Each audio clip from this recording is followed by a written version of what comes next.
quarto da maternidade era um paradoxo de frieza e vida. As paredes, pintadas em um tom de branco clínico, refletiam a luz suave que entrava pela janela, iluminando partículas de poeira que dançavam no ar silencioso. O único som constante era o bip rítmico e monótono do monitor cardíaco, uma trilha sonora mecânica para a imobilidade de Laura. Deitada na cama, ela era uma figura pálida e frágil, quase parte da decoração asséptica, com tubos finos conectando seu corpo adormecido às máquinas que a mantinham viva. Ao lado do leito, um buquê de lírios caros já começava a murchar, suas pétalas curvando-se para o chão como se lamentassem a ausência da celebração que deveriam representar. O ambiente, que deveria transbordar a alegria de um novo começo, estava pesado, carregado com uma tensão opressiva que o cheiro de desinfetante não conseguia disfarçar, um presságio silencioso de que algo estava terrivelmente errado. Foi então que os sussurros começaram, cortando a quietude metódica do quarto. Eram vozes familiares, mas distorcidas por uma crueldade que a consciência de Laura, recém-desperta dentro de sua prisão corporal, lutava para processar. Flávio, seu marido, falava em um tom baixo e pragmático, desprovido de qualquer calor ou preocupação. Ao seu lado, a voz sibilante de sua sogra, Nazaré, tecia planos com uma eficiência assustadora. Eles não falavam de recuperação ou esperança. Falavam de prazos, de apólices de seguro de vida, de como a situação dela era um inconveniente que precisava ser resolvido logo. Laura ouvia tudo, e cada palavra uma gota de veneno gelado se infiltrando em sua mente paralisada.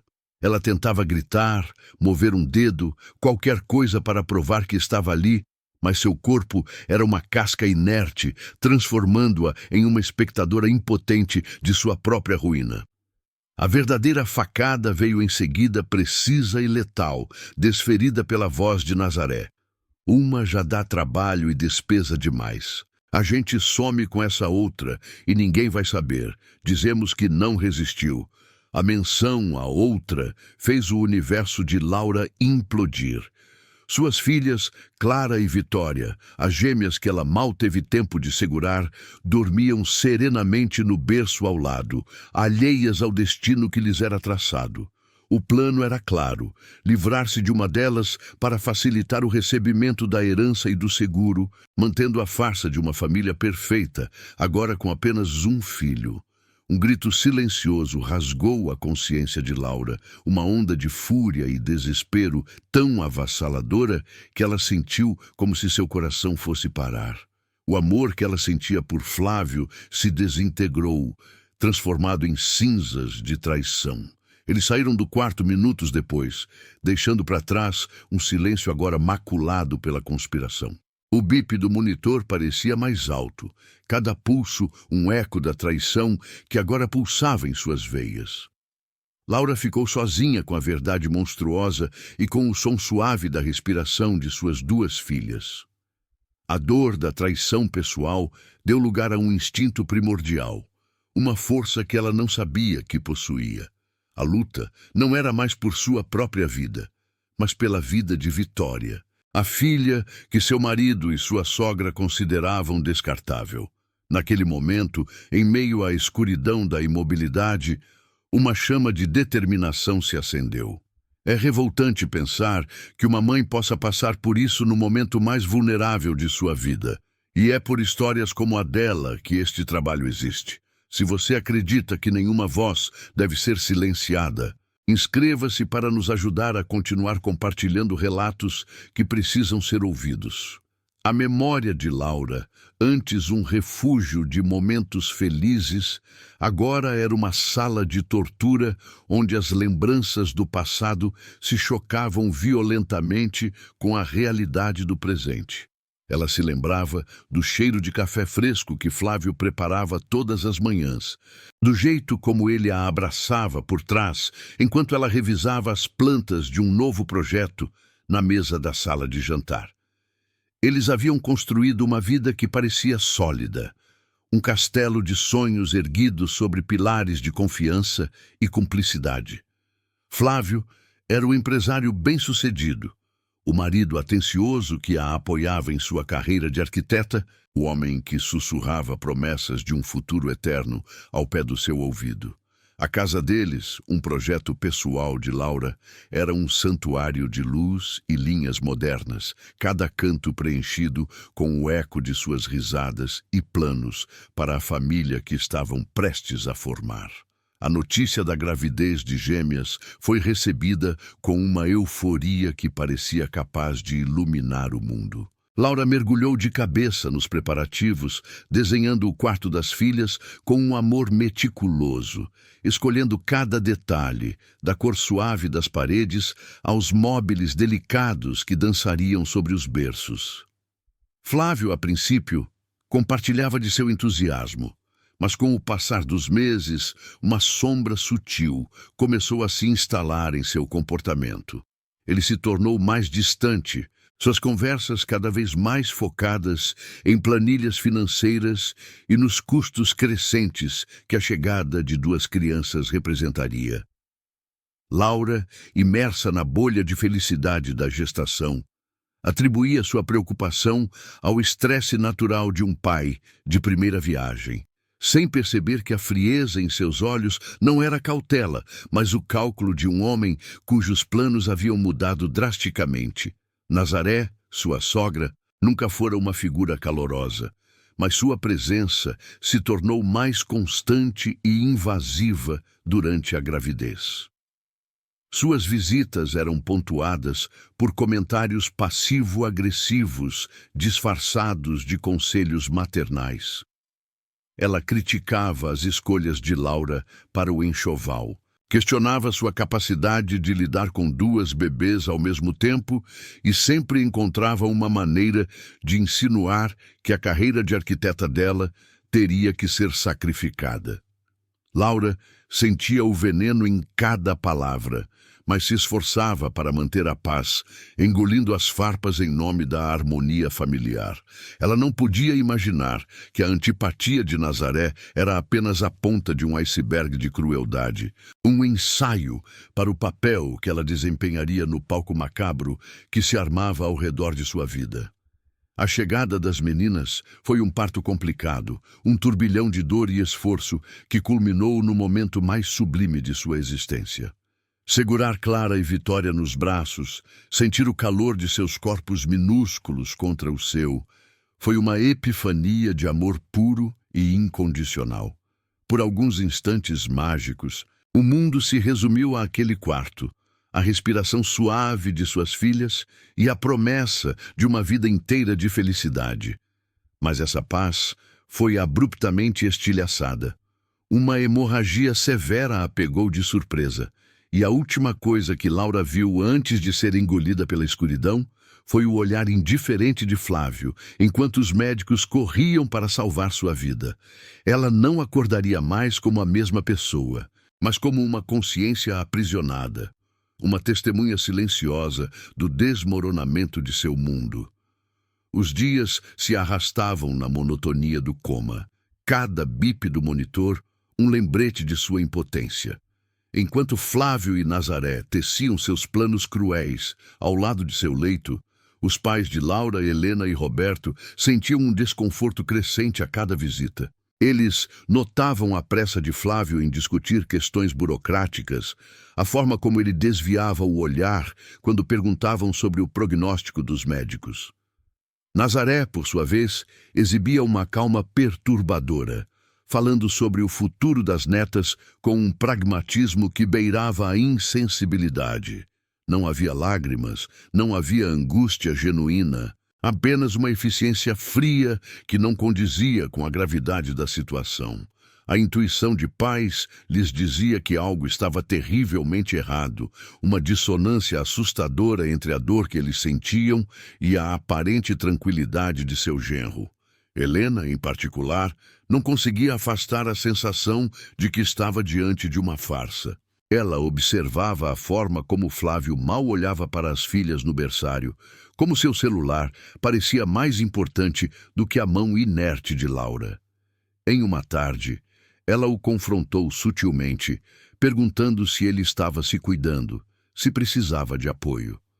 A resposta dele foi um monólogo ensaiado sobre força e resiliência, palavras vazias que soaram como um roteiro decorado. A dor de ver a filha naquele estado era amplificada pela suspeita de que o homem a quem ela a confiara não era quem parecia ser.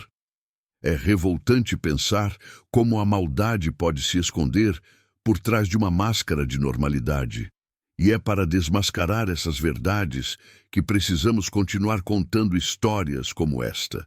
Se você também acredita nisso, sua inscrição nos dá a força para não desistir. Enquanto isso, dentro de sua prisão silenciosa, Laura travava uma batalha interna.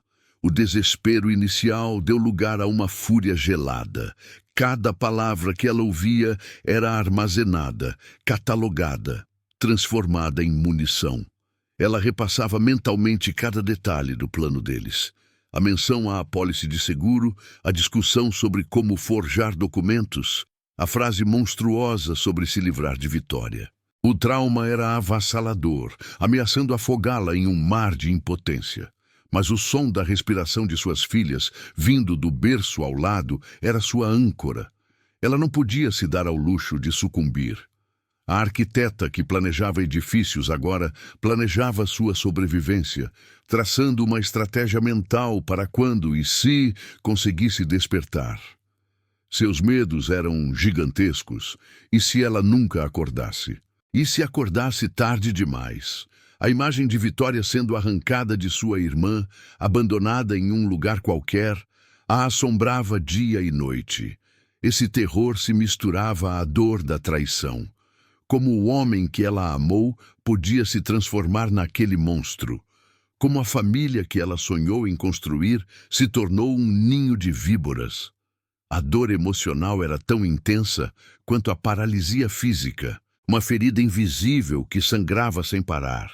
Ela se sentia completamente sozinha, uma voz gritando em um vácuo onde ninguém podia ouvi-la, uma espectadora forçada a assistir ao planejamento de sua própria destruição e da destruição de sua família. A virada começou de forma sutil, não com um estrondo, mas com um sussurro. Em uma tarde cinzenta, seus pais estavam sozinhos com ela no quarto. Roberto segurava uma de suas mãos, enquanto Helena acariciava seus cabelos, falando com ela como se soubesse que podia ser ouvida.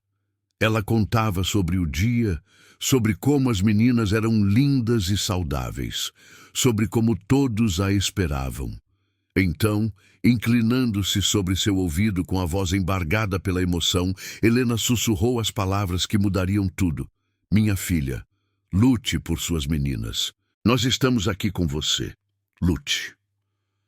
Aquelas palavras, carregadas de um amor puro e incondicional, foram como um raio de luz na escuridão de sua consciência. Aquele sussurro foi o gatilho. O amor de sua mãe atravessou a barreira do coma e tocou sua alma, reanimando a chama da esperança que a traição de Flávio quase apagara. A fúria deu lugar a uma determinação feroz. A luta não era mais apenas um instinto de sobrevivência, mas uma missão. Ela precisava voltar, por Clara, por Vitória, por seus pais, por si mesma. O amor materno que sentia por suas filhas e o amor filial que recebia de sua mãe se fundiram em uma força poderosa, uma corrente elétrica que percorreu seu corpo inerte, buscando uma saída. Às vezes, uma única demonstração de afeto verdadeiro é o suficiente para nos dar forças para recomeçar. Se você também se comove com o poder dessas conexões, inscreva-se e nos ajude a compartilhar mais relatos de superação. O primeiro sinal foi quase imperceptível, um tremor involuntário em sua pálpebra. Helena, que nunca desgrudava os olhos do rosto da filha, prendeu a respiração. Laura se concentrou com toda a força que lhe restava, canalizando a fúria, a dor e o amor em um único ponto de esforço. Seus músculos, há tanto tempo adormecidos, protestaram, mas ela os forçou a obedecer. Lentamente, com uma dificuldade monumental, ela conseguiu abrir os olhos. A luz do quarto pareceu ofuscante, o mundo real, um borrão confuso depois de tanto tempo na escuridão. Seus olhos encontraram os de sua mãe, marejados de lágrimas de espanto e alívio. O primeiro passo havia sido dado. Ainda sem conseguir falar, seu corpo uma casca frágil que mal respondia aos seus comandos, Laura focou sua vontade na mão que sua mãe segurava. Reuniu cada grama de energia que possuía e apertou. O gesto foi fraco, mas inconfundível. Helena soltou um grito contido, uma mistura de choro e alegria, chamando por Roberto. Era real. Laura estava de volta. Nos dias que se seguiram, sua recuperação foi lenta e dolorosa, mas sua determinação era inabalável.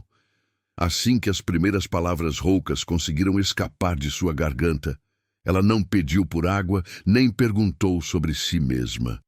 Olhando firmemente para seus pais, com uma clareza que assustou a todos, ela disse com a voz fraca, mas carregada de urgência: "Chamem a polícia, eu preciso fazer uma denúncia." A batalha pela vida havia sido vencida. A batalha por justiça estava apenas começando.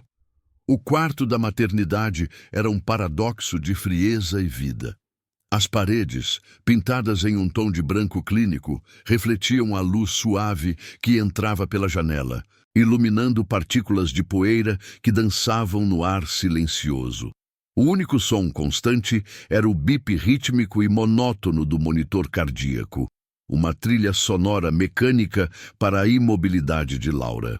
Deitada na cama, ela era uma figura pálida e frágil, quase parte da decoração asséptica, com tubos finos conectando seu corpo adormecido às máquinas que a mantinham viva. Ao lado do leito, um buquê de lírios caros já começava a murchar, suas pétalas curvando-se para o chão como se lamentassem a ausência da celebração que deveriam representar. O ambiente, que deveria transbordar a alegria de um novo começo, estava pesado, carregado com uma tensão opressiva que o cheiro de desinfetante não conseguia disfarçar, um presságio silencioso de que algo estava terrivelmente errado. Foi então que os sussurros começaram, cortando a quietude metódica do quarto. Eram vozes familiares, mas distorcidas por uma crueldade que a consciência de Laura, recém-desperta dentro de sua prisão corporal, lutava para processar. Flávio, seu marido, falava em um tom baixo e pragmático, desprovido de qualquer calor ou preocupação. Ao seu lado, a voz sibilante de sua sogra, Nazaré, tecia planos com uma eficiência assustadora. Eles não falavam de recuperação ou esperança, falavam de prazos, de apólices de seguro de vida, de como a situação dela era um inconveniente que precisava ser resolvido logo. Laura ouvia tudo, cada palavra uma gota de veneno gelado se infiltrando em sua mente paralisada. Ela tentava gritar, mover um dedo, qualquer coisa para provar que estava ali, mas seu corpo era uma casca inerte, transformando-a em uma espectadora impotente de sua própria ruína. A verdadeira facada veio em seguida, precisa e letal, desferida pela voz de Nazaré. Uma já dá trabalho e despesa demais. A gente some com essa outra e ninguém vai saber. Dizemos que não resistiu. A menção à outra fez o universo de Laura implodir. Suas filhas, Clara e Vitória, as gêmeas que ela mal teve tempo de segurar, dormiam serenamente no berço ao lado, alheias ao destino que lhes era traçado. O plano era claro: livrar-se de uma delas para facilitar o recebimento da herança e do seguro, mantendo a farsa de uma família perfeita, agora com apenas um filho. Um grito silencioso rasgou a consciência de Laura, uma onda de fúria e desespero tão avassaladora que ela sentiu como se seu coração fosse parar. O amor que ela sentia por Flávio se desintegrou, transformado em cinzas de traição. Eles saíram do quarto minutos depois, deixando para trás um silêncio agora maculado pela conspiração. O bip do monitor parecia mais alto, cada pulso um eco da traição que agora pulsava em suas veias. Laura ficou sozinha com a verdade monstruosa e com o som suave da respiração de suas duas filhas. A dor da traição pessoal deu lugar a um instinto primordial, uma força que ela não sabia que possuía. A luta não era mais por sua própria vida, but pela vida de Vitória, a filha que seu marido e sua sogra consideravam descartável. Naquele momento, em meio à escuridão da imobilidade, uma chama de determinação se acendeu. É revoltante pensar que uma mãe possa passar por isso no momento mais vulnerável de sua vida. E é por histórias como a dela que este trabalho existe. Se você acredita que nenhuma voz deve ser silenciada, inscreva-se para nos ajudar a continuar compartilhando relatos que precisam ser ouvidos. A memória de Laura, antes um refúgio de momentos felizes, agora era uma sala de tortura, onde as lembranças do passado se chocavam violentamente com a realidade do presente. Ela se lembrava do cheiro de café fresco que Flávio preparava todas as manhãs, do jeito como ele a abraçava por trás, enquanto ela revisava as plantas de um novo projeto na mesa da sala de jantar. Eles haviam construído uma vida que parecia sólida, um castelo de sonhos erguido sobre pilares de confiança e cumplicidade. Flávio era um empresário bem-sucedido, o marido atencioso que a apoiava em sua carreira de arquiteta, o homem que sussurrava promessas de um futuro eterno ao pé do seu ouvido. A casa deles, um projeto pessoal de Laura, era um santuário de luz e linhas modernas, cada canto preenchido com o eco de suas risadas e planos para a família que estavam prestes a formar. A notícia da gravidez de gêmeas foi recebida com uma euforia que parecia capaz de iluminar o mundo.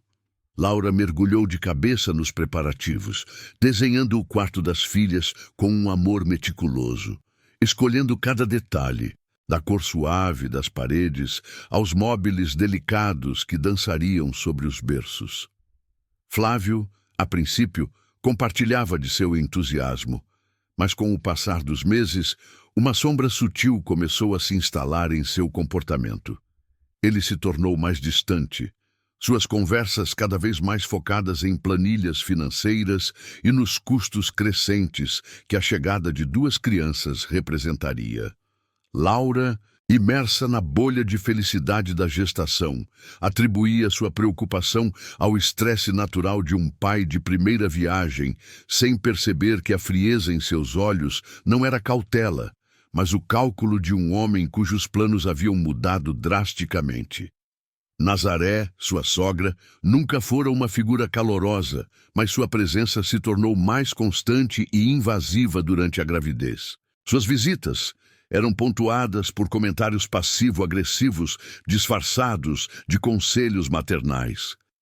Ela criticava as escolhas de Laura para o enxoval, questionava sua capacidade de lidar com duas bebês ao mesmo tempo e sempre encontrava uma maneira de insinuar que a carreira de arquiteta dela teria que ser sacrificada.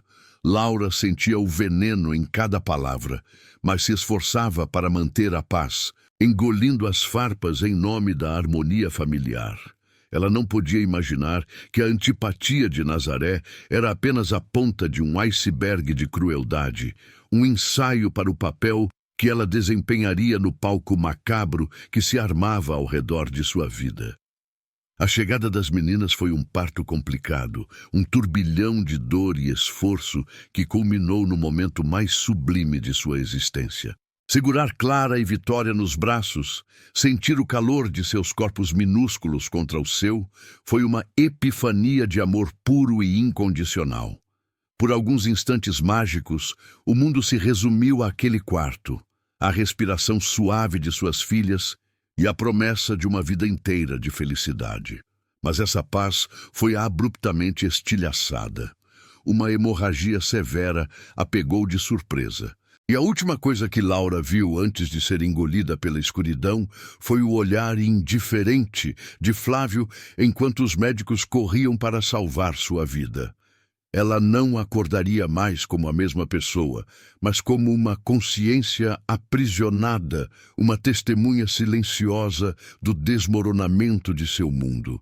Os dias se arrastavam na monotonia do coma, cada bip do monitor um lembrete de sua impotência.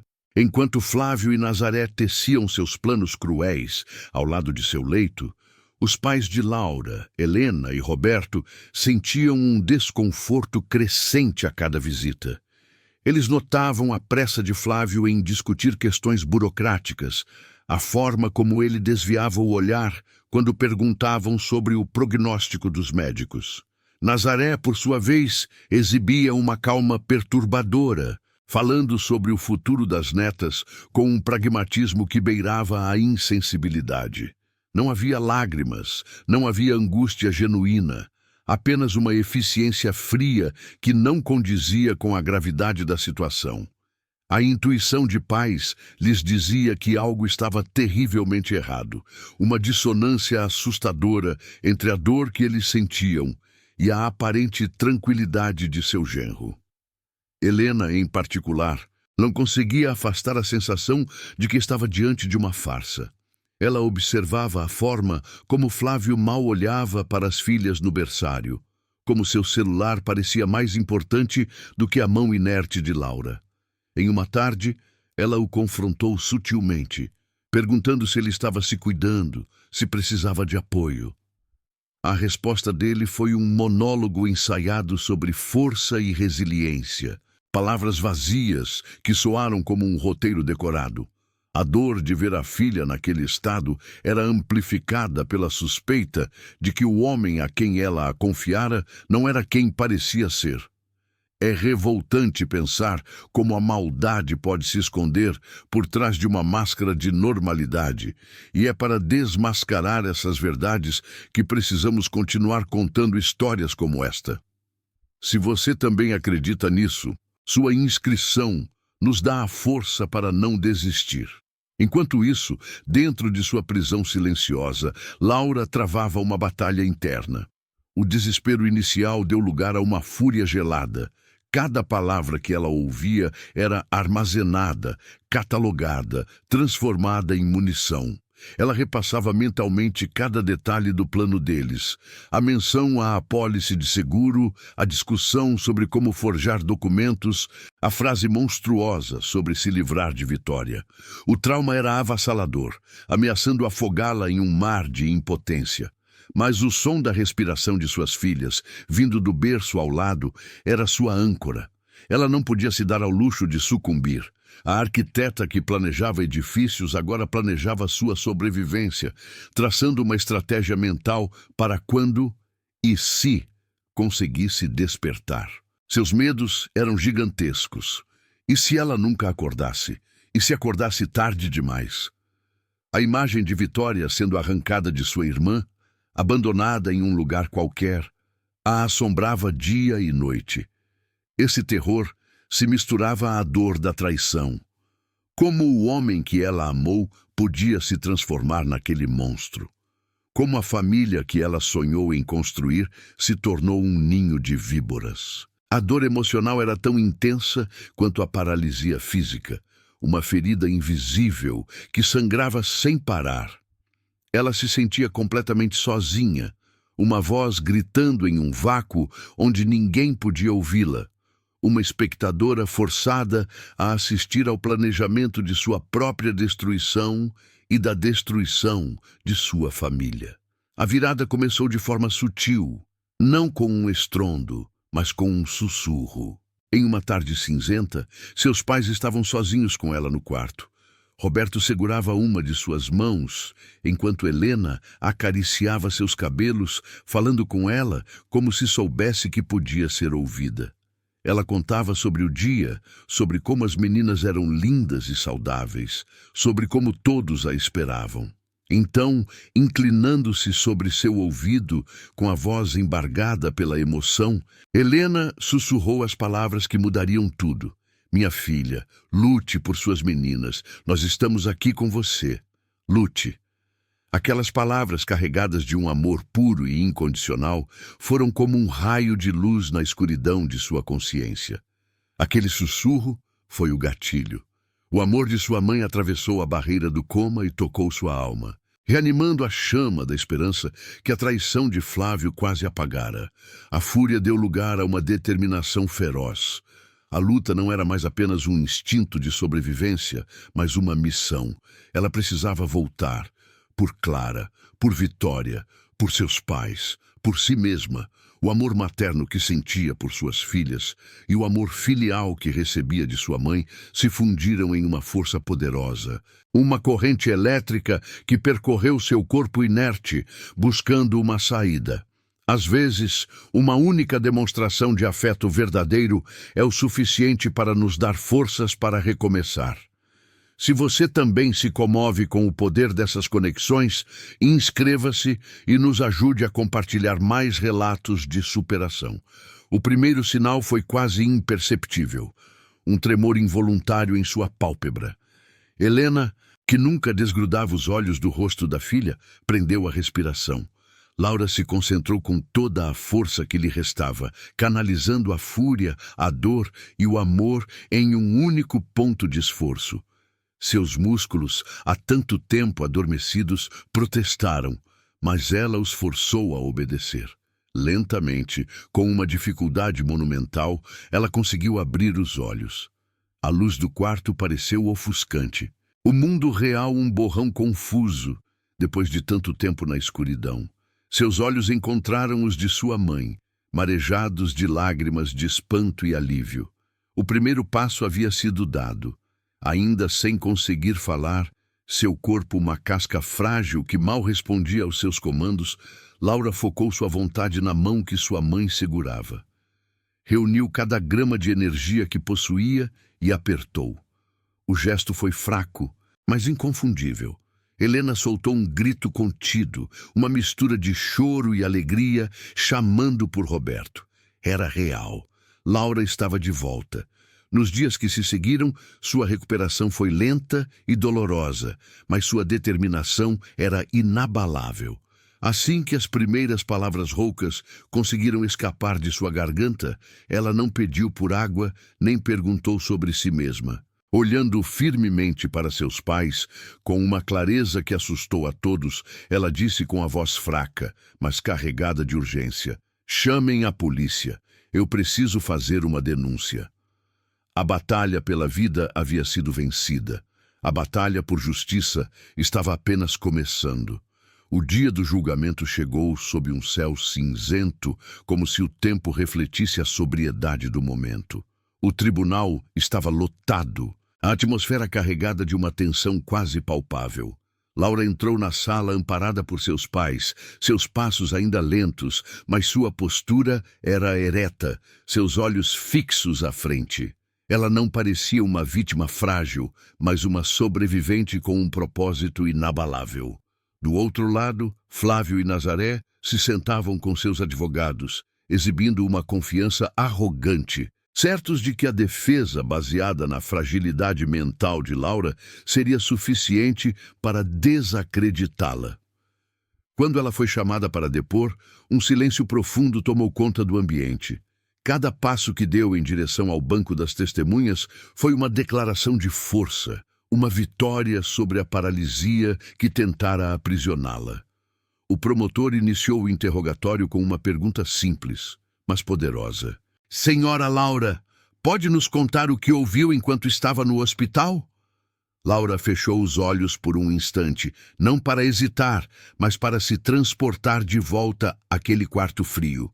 Quando os abriu, sua voz soou clara e firme, sem qualquer traço de emoção dramática. Ela não narrava uma tragédia, ela relatava fatos, começou a descrever as conversas, a menção às apólices, os prazos para desligar os aparelhos, a frieza pragmática com que seu futuro era decidido por outros.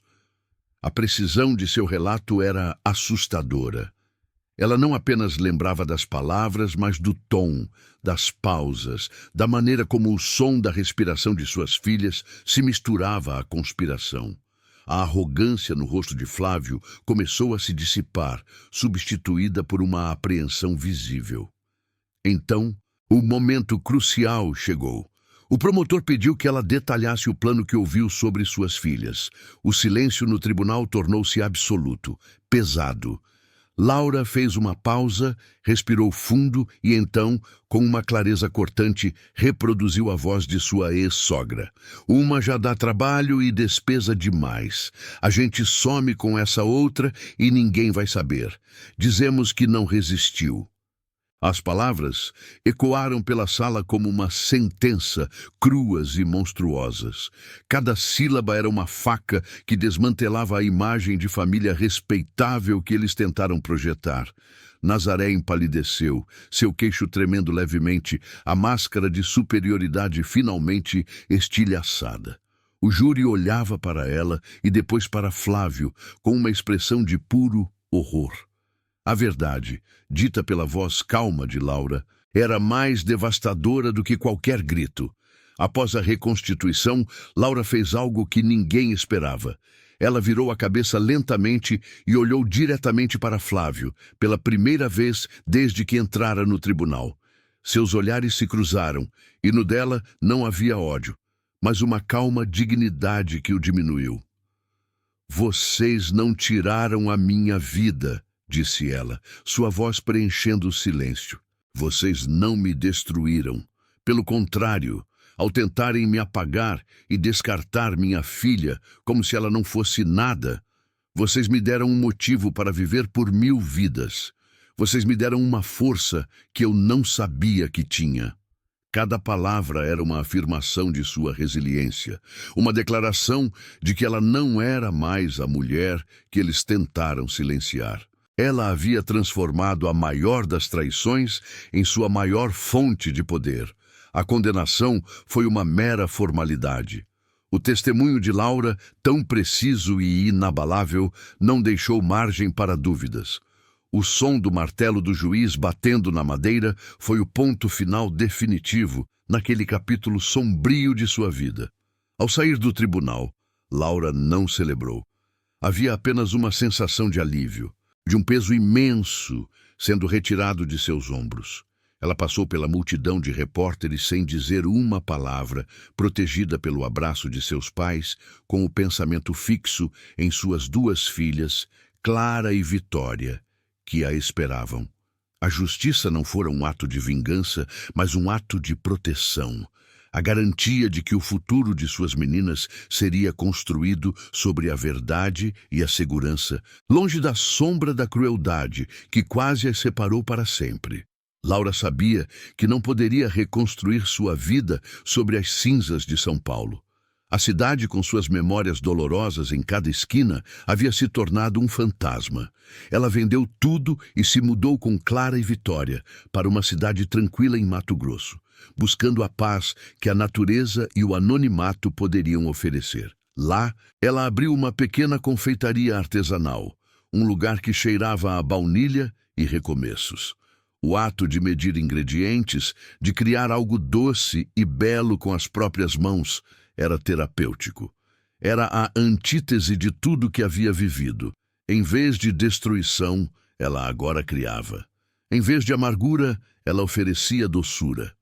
Suas filhas cresciam livres e felizes, correndo por campos verdes, alheias à tempestade que sua mãe havia enfrentado para lhes dar aquele sol. Com o passar dos anos, a confeitaria prosperou, e Laura se tornou uma figura querida na comunidade. Mas o sucesso financeiro era apenas uma parte de sua nova vida. Ela sentia que sua história não poderia ser apenas sobre sobrevivência pessoal. Precisava ter um propósito maior. Usando parte de seus recursos, ela fundou a ONG Vidas Bloqueadas, um centro de apoio jurídico e psicológico para mulheres que, como ela, tiveram suas vozes silenciadas pela violência doméstica e psicológica. Ela se tornou uma arquiteta de futuros, ajudando outras a demolir suas prisões de medo e a construir novas fundações de esperança e independência. Sua dor não havia sido em vão. Ela a transformou em um farol para outras que navegavam na escuridão, 15 anos depois, em um evento de sua ONG, Laura observava o jardim com um sorriso sereno. Ao seu lado, Clara e Vitória, agora duas adolescentes inteligentes e compassivas, ajudavam a organizar as doações. Elas eram o testemunho vivo de sua luta, o símbolo de sua vitória. Uma jovem mulher, com os olhos assustados e marejados, aproximou-se de Laura buscando conselho. Laura segurou suas mãos, o mesmo gesto de força que sua mãe lhe oferecera anos antes, e disse as palavras que se tornaram seu mantra: lute, você não está sozinha. A história de Laura nos lembra que uma única voz pode mudar tudo. É por isso que continuamos aqui, compartilhando esses relatos. Se a jornada dela também tocou você, sua inscrição nos dá a força para garantir que outras vozes como a dela jamais sejam esquecidas. Laura sabia que não poderia reconstruir sua vida sobre as cinzas de São Paulo. A cidade, com suas memórias dolorosas em cada esquina, havia se tornado um fantasma. Ela vendeu tudo: a casa que projetara com tanto amor, o escritório que construíra, cada objeto que a ligava a uma vida que se revelara uma mentira. Com Clara e Vitória nos braços, buscou refúgio na tranquilidade de uma pequena cidade em Mato Grosso. Um lugar onde o horizonte era vasto e o ar cheirava a terra molhada. Lá, em vez de arranha-céus, ela decidiu construir algo menor, mas infinitamente mais significativo: uma confeitaria artesanal. O ato de medir ingredientes, de criar algo doce e belo com as próprias mãos, era terapêutico. Era a antítese de tudo o que havia vivido. Em vez de destruição, ela agora criava. Em vez de amargura, ela oferecia doçura. Suas filhas cresciam livres, correndo por campos verdes, alheias à tempestade que sua mãe havia enfrentado para lhes dar aquele sol. Com o passar dos anos, a confeitaria prosperou, e Laura se tornou uma figura querida na comunidade. Mas o sucesso financeiro era apenas uma parte de sua nova vida. Ela sentia que sua história não poderia ser apenas sobre sobrevivência pessoal. Precisava ter um propósito maior, uma ressonância que fosse além de suas próprias feridas curadas. Usando parte de seus recursos e a força que descobrira em si mesma, ela fundou a ONG Vidas Bloqueadas, um centro de apoio jurídico e psicológico para mulheres que, como ela, tiveram suas vozes silenciadas pela violência doméstica e psicológica. A arquiteta que um dia desenhou prédios agora desenhava futuros, ajudando outras mulheres a demolir suas prisões de medo e a construir novas fundações de esperança e independência. Sua dor não havia sido em vão. Ela a transformou em um farol para outras que navegavam na escuridão, provando que o sofrimento pode ser o alicerce da mais forte das estruturas. 15 anos depois, em um evento de sua ONG, Laura observava o jardim com um sorriso sereno. O sol da tarde pintava o céu de tons alaranjados e a brisa suave carregava o som de risadas e conversas esperançosas. Ao seu lado, Clara e Vitória. Agora, duas adolescentes inteligentes e compassivas ajudavam a organizar as doações. Elas não eram apenas suas filhas, eram o testemunho vivo de sua luta, o símbolo de sua vitória silenciosa. Em seus olhos, Laura via a mesma determinação que a fizera despertar do coma, mas temperada com uma gentileza que o mundo não conseguira roubar.